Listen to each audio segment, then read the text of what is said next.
Hello दोस्तों, स्वागत है आपका रित्याज एम्पायर में। दोस्तों, हम लोग आरपीएफ एसआई और कांस्टेबल के प्रीवियस ईयर क्वेश्चंस कवर कर रहे थे।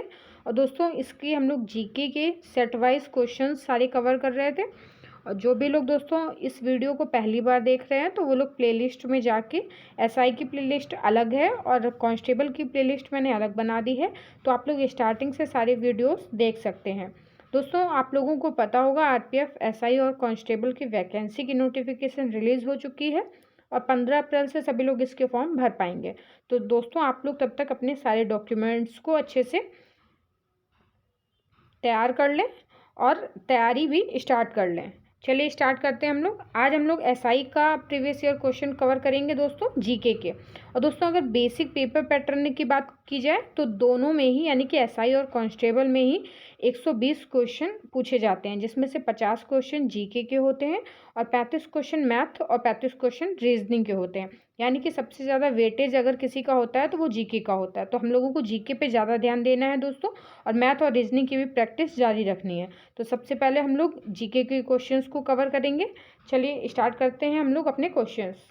और दोस्तों, इस वीडियो को आप लोग एंड तक देखा करिए ताकि आप लोगों के सारे क्वेश्चंस अच्छे से कवर हो। हम लोग व्याख्या सहित करते हैं ताकि जितने भी उस क्वेश्चन से रिलेटेड की पॉइंट्स हैं वो सारे भी हमारे कवर हो जाएं। और दोस्तों, मुझे आप लोग कमेंट करके ये भी बता सकते हैं कि आप लोग किस चीज़ की तैयारी कर रहे हैं और किस एग्ज़ाम के आप लोगों को प्रीवियस ईयर क्वेश्चंस चाहिए या किसी भी सब्जेक्ट के स्पेशली आप लोगों को क्वेश्चंस चाहिए। और आप लोग पीडीएफ के लिए मेरे टेलीग्राम चैनल से जुड़ सकते हैं, जिसकी लिंक मैंने वीडियो के नीचे दी है। अगर आप लोगों की लिंक नहीं खुलती है तो आप लोग टेलीग्राम पे जाके @रित्या एम्पायर भी सर्च करेंगे तो आपको मेरा चैनल मिल जाएगा। चलिए स्टार्ट करते हैं। निम्न में से किसने प्रसिद्ध महाकाव्य किरातार्जुनीयम लिखा? तो इसका ए ऑप्शन सही हो जाएगा दोस्तों, भारवी ने। प्रसिद्ध महाकाव्य किरातार्जुनीयम के लेखक भारवी हैं और किरातार्जुनीयम एक संस्कृत महाकाव्य है जिसमें अर्जुन और भगवान शिव के बीच लड़ाई का वर्णन है। ध्यातव्य है कि भारवी एवं दांडी दोनों पल्लव दरबार में रहते थे और दांडी ने 10 कुमार चरित्र लिखा जो 10 कुमारों की एक रोमांचक कहानी है और इस ग्रंथ को महाकवि भारवी की एक उत्कृष्ट श्रेणी की काव्य रचना माना जाता है। हमारा अगला क्वेश्चन है दोस्तों, सोमदेव देववर्मन का संबंध किस खेल से है? तो इसका बी ऑप्शन सही हो जाएगा, टेनिस से। सोमदेव किशोर देववर्मन एक पूर्व पेशेवर भारतीय टेनिस खिलाड़ी हैं। सोमदेव देववर्मन का जन्म 1985 में गुवाहाटी यानी कि असम में हुआ था और सोमदेव देववर्मन को 2011 में अर्जुन पुरस्कार और 2018 में पद्मश्री से सम्मानित किया गया। हमारा अगला क्वेश्चन है, निम्न में से लोहे और इस्पात के कारखाने किस क्षेत्र में सर्वाधिक हैं? तो इसका बी ऑप्शन सही हो जाएगा दोस्तों, छोटा नागपुर का पठार। लोहे और इस्पात के कारखाने छोटा नागपुर के पठार क्षेत्र में सर्वाधिक केंद्रित हैं। लौह इस्पात उद्योग की 2 आधारभूत आवश्यकताएं होती हैं, लौह अयस्क तथा कोयला।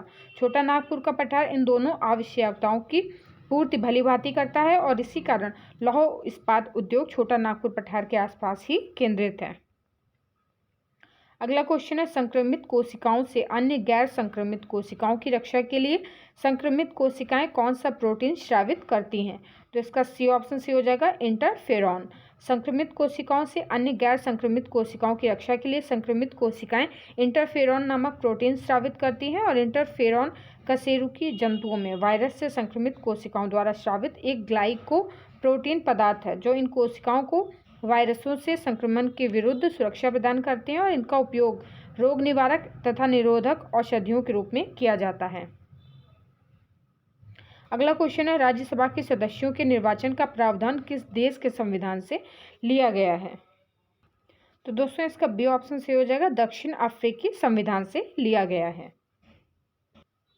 चलिए इसकी व्याख्या देख लेते हैं। संविधान के स्रोत दोस्तों, भारत शासन अधिनियम 1935 से क्या क्या लिया गया है? संघीय तंत्र, न्यायपालिका, लोक सेवा आयोग। और दक्षिण अफ्रीका से संविधान में संशोधन की प्रक्रिया, राज्यसभा के सदस्यों का निर्वाचन। और फ्रांस से दोस्तों, गणतंत्रात्मक व्यवस्था, प्रस्तावना में स्वतंत्रता, समता और बंधुता के आदर्श।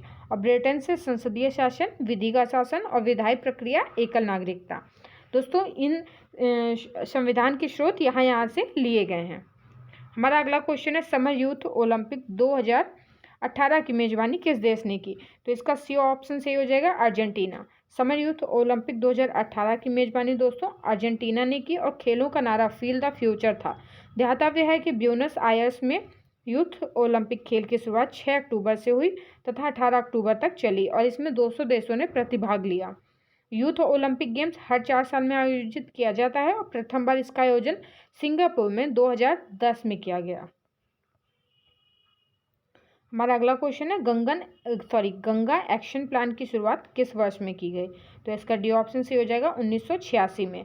गंगा एक्शन प्लान 1985 में तत्कालीन भारतीय प्रधानमंत्री राजीव गांधी जी द्वारा शुरू किया गया था, लेकिन इस प्लान को पूर्णतः 14 जनवरी 1986 में लागू किया गया था। और गंगा की सफाई का विचार दोस्तों 1979 में भारत सरकार द्वारा प्रारंभ किया गया था और गंगा एक्शन प्लान को 1985 में केंद्रीय प्रदूषण नियंत्रण बोर्ड द्वारा गंगा नदी के व्यापक सर्वेक्षण के बाद शुरू किया गया और गंगा नदी को 2008 में भारत की राष्ट्रीय नदी घोषित किया गया।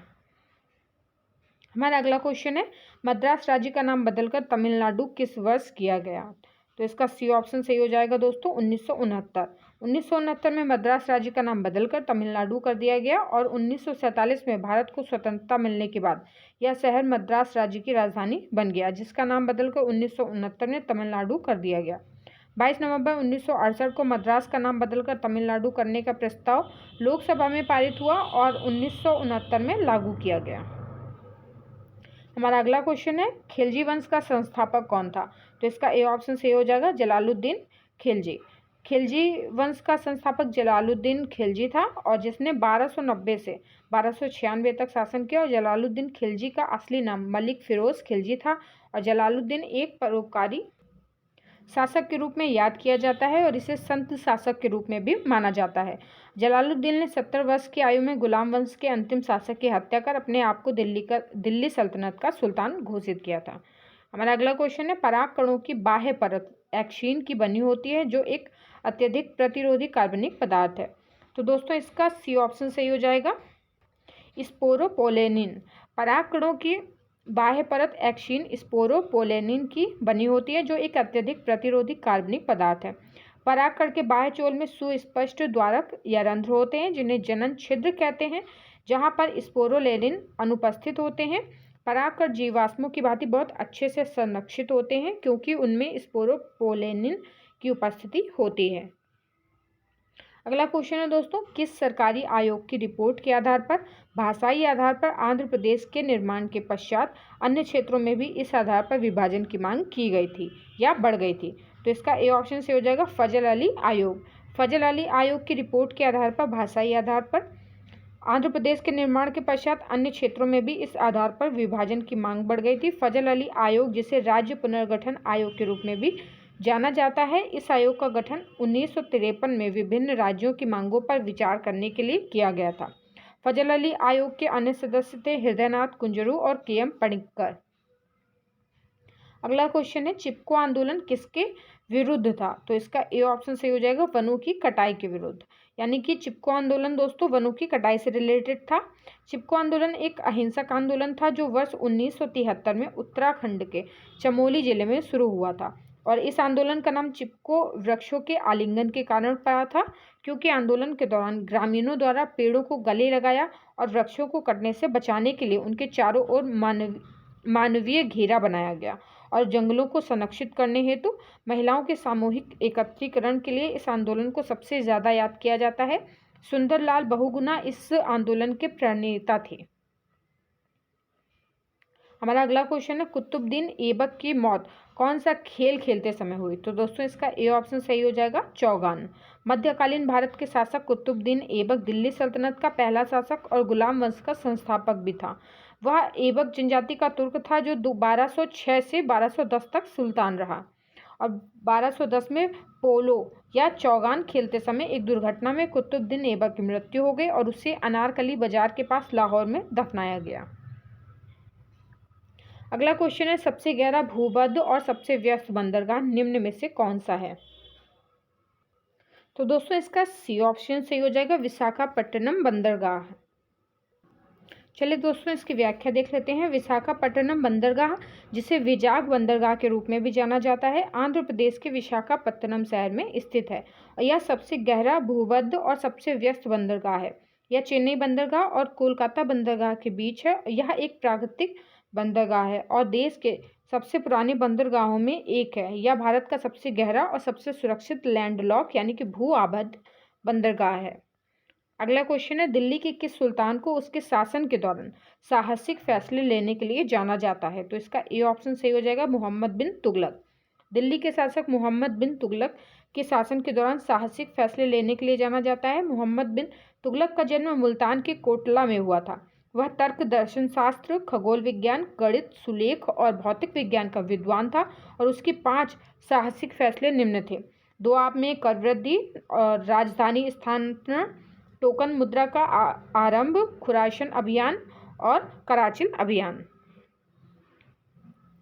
अगला क्वेश्चन है, भारत में जीडीपी का निर्धारण किसके द्वारा किया जाता है? तो इसका ए ऑप्शन सही हो जाएगा, केंद्रीय सांख्यिकीय कार्यालय। जीडीपी का मतलब सकल घरेलू उत्पाद है और यह किसी देश के भीतर एक समयावधि के दौरान उत्पादित सभी अंतिम वस्तुओं और सेवाओं के कुल मौद्रिक मूल्य का प्रतिनिधित्व करता है। भारत में जीडीपी, सकल घरेलू उत्पाद का निर्धारण केंद्रीय सांख्यिकीय कार्यालय द्वारा किया जाता है। अगला क्वेश्चन है दोस्तों, निम्न में से कौन सा एक मंदी के कारण दिखने वाला लक्षण नहीं है? तो इसका सी ऑप्शन सही हो जाएगा, मुद्रास्फीति में उछाल। लंबे समय तक जब देश की अर्थव्यवस्था धीमी और सुस्त पड़ जाती है तब उस स्थिति को आर्थिक मंदी के रूप में परिभाषित किया जाता है।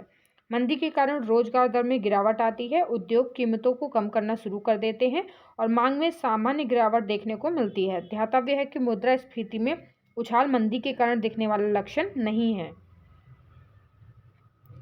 अगला क्वेश्चन है, मंदिरों के स्थापत्य में गोपुरम का क्या अर्थ है? तो इसका डी ऑप्शन सही हो जाएगा, द्वार। हिंदू मंदिर के दोस्तों निम्न भाग होते हैं, जैसे कि गर्भगृह, मंडप, विमान, गोपुरम या गोपुर। चलिए देख लेते हैं ये क्या है। जैसे कि गर्भगृह या प्रारंभिक मंदिरों में एक छोटा सा प्रकोष्ठ होता था, इसमें प्रवेश के लिए एक छोटा सा द्वार होता था। दोस्तों मंडप अर्थात मंदिर का प्रवेश कक्ष जो काफ़ी बड़ा होता था और इस मंडप की छत आमतौर पर खंभों पर टिकी होती थी। और विमान दोस्तों पूर्वोत्तर काल में इन पर शिखर बनाए जाने लगे, जिसे उत्तर भारत में शिखर और दक्षिण भारत में विमान कहे जाने लगे। और गोपुरम या गोपुर यह एक स्मारकीय अट्टालिका होती थी, प्रायः शिल्प से सज्जित एवं अधिकतर दक्षिण भारत के मंदिरों के द्वार पर होता था। अगला क्वेश्चन है, सामान्य कानूनी अधिकारों के लिए आदेश जारी करने की शक्ति किस न्यायालय के पास होती है? तो इसका सी ऑप्शन सही हो जाएगा, उच्च न्यायालय। भारतीय संविधान के अनुच्छेद 226 के तहत उच्च न्यायालयों को मौलिक अधिकारों या किसी अन्य विधिक या कानूनी अधिकारों के प्रवर्तन के लिए अपने अधिकार क्षेत्र के भीतर किसी भी व्यक्ति को रिट जारी करने की शक्ति प्रदान करता है। यह 5 प्रकार की होती है: बंदी प्रत्यक्षीकरण, परमादेश, प्रतिषेध, उत्प्रेषण और अधिकार प्रक्षा। दोस्तों अगला क्वेश्चन है, निम्न में से कौन सा रेगिस्तान दक्षिणी अमेरिका में स्थित है? तो इसका बी ऑप्शन सही हो जाएगा, पैटागोनियन मरुस्थल। पैटागोनियन मरुस्थल दक्षिणी अमेरिका के दक्षिणी भाग में स्थित एक तटीय रेगिस्तान है जो अर्जेंटीना और चिली के बीच फैला हुआ है। यहाँ के जीव जंतु में लामा, गुआनाको, नांदू, पेंगुइन, आर्माडिलो और शेर जैसे प्राणी शामिल हैं। अगला क्वेश्चन है, लंबी दूरियों के मापन के लिए मापन विधि का उपयोग किया जाता है? तो इसका ए ऑप्शन सही हो जाएगा, समानांतर विधि। लंबी दूरियों के मापन के लिए समानांतर विधि का उपयोग किया जाता है और इस विधि में एक वस्तु के 2 बिंदुओं के बीच की दूरी को उसके समानांतर भुजाओं के अनुपात से निर्धारित किया जाता है। हमारा अगला क्वेश्चन है दोस्तों, 2002 में किस संविधान संशोधन द्वारा शिक्षा को मूल अधिकारों में शामिल किया गया था? तो इसका ए ऑप्शन सही हो जाएगा दोस्तों, 86वें संविधान संशोधन। 86वें संविधान संशोधन अधिनियम 2002 के द्वारा शिक्षा को मूल अधिकारों में शामिल किया गया और इसमें अनुच्छेद 21A को शामिल किया गया, जिसने शिक्षा के अधिकार को 6 से 14 वर्ष के बीच के बच्चों के लिए मौलिक अधिकार बना दिया। अगला क्वेश्चन है, निम्न में से अंतिम ऋणदाता कौन होता है? तो इसका बी ऑप्शन सही हो जाएगा दोस्तों, भारतीय रिजर्व बैंक यानी कि आरबीआई। भारतीय रिजर्व बैंक अंतिम ऋणदाता होता है और इसकी स्थापना 1 अप्रैल 1935 को की गई थी और बैंकों के लिए एक बैंकर के रूप में रिजर्व बैंक अंतिम ऋणदाता के रूप में कार्य करता है। हमारा अगला क्वेश्चन है, विजयालय जो चोल वंश के संस्थापक था वह पहले सामंत था, तो किनका सामंत था? तो इसका सी ऑप्शन दोस्तों सही हो जाएगा, पल्लवों का। यानी कि जो चोल वंश के संस्थापक विजयालय था वो पल्लवों का सामंत था। विजयालय जो चोल वंश का संस्थापक था वह पहले पल्लवों का सामंत था, और चोलों का दोस्तों समय 8 से 12वीं शताब्दी के मध्य था, को भारत के दक्षिण क्षेत्रों में सबसे लंबे समय तक शासन करने वाले राजवंशों के रूप में याद किया जाता है। और हमारा अगला क्वेश्चन है, मृदा संरक्षण की किस विधि के द्वारा रेत के टीलों के निर्माण और रेगिस्तानों के स्थिरीकरण में योगदान मिलता है? तो दोस्तों इसका ए ऑप्शन सही हो जाएगा, छायादार कृषि। दोस्तों आज की वीडियो में इतने ही क्वेश्चन रहेंगे, और इसके आगे के 25 क्वेश्चन हम लोग नेक्स्ट वीडियो में कवर करेंगे। दोस्तों वीडियो ज़्यादा लंबी ना हो और बोरिंग ना हो, और आप लोग अच्छे से सारे क्वेश्चंस को पढ़ सकें, समझ सकें, इसलिए मैं वीडियो को इतनी बनाने की कोशिश करती हूँ कि आपको अच्छे से समझ आ जाए।